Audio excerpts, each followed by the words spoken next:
अस्सलामुअलैकुम नाज़रीन, 20 सफ़रुल मुज़फ़्फ़र है, 27 सितंबर है। ख़बर का उन्वान है हाफिज़ इदरीस और 2 साथियों का 7 दिन का रिमांड।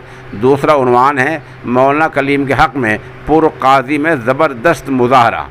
आपको पता है कि कुछ दिन पहले ATS ने मौलाना मोहम्मद कलीम सिद्दीकी को गिरफ़्तार किया था। उनके साथ 2 साथी ड्राइवर मोहम्मद सलीम और डॉक्टर आतिफ़ को भी गिरफ़्तार किया था। और कुछ दिन पहले इसी दौरान खतौली फुलत के रास्ते में से हाफिज़ इदरीस को भी उठाया था, लेकिन पुलिस ने बाद के तीनों लोगों को ज़ाहिर नहीं किया था।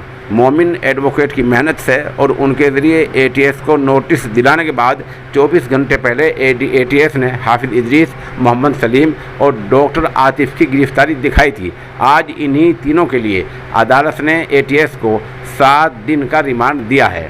मोमिन वकील ने इसकी मुखालफत की है, पुरजोर बहस की है और अदालत से दरख्वास्त की है कि जब इनको गैर कानूनी तरीके से ATS ने हिरासत में रखा तो इनसे सब कुछ पूछ लिया होगा, अब किसी रिमांड की ज़रूरत नहीं है। लेकिन अदालत ने फिर भी 1 हफ़्ते के रिमांड पर दे दिया है।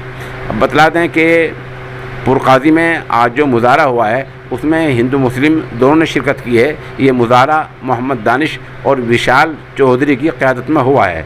उधर आज़ाद पार्टी के कुछ लोग आज हज़रत मौलाना की रहाइश गाह पर फुलत पहुँचे हैं और उनके घर वालों को यकीन दहानी कराई है कि हम पूरी तरह आपके साथ हैं। दूसरी दरख्वास्त आप लोगों से ये है कि यूट्यूब में, सोशल मीडिया पर लोग हज़रत के बारे में तरह तरह की झूठी बातें डाल रहे हैं।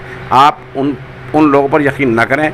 हमारी वीडियो को सोशल इंडिया न्यूज़ के वास्ते से आप देखते रहें। हमारे साथ उनके वकला और हाफिज़ इदरीस कुरैशी के बेटे मौलाना उसामा नदवी बराबर जुड़े हुए हैं। उनसे जो कुछ जैसा हमें मालूम होता है वो हम आपके सामने पेश कर देते हैं।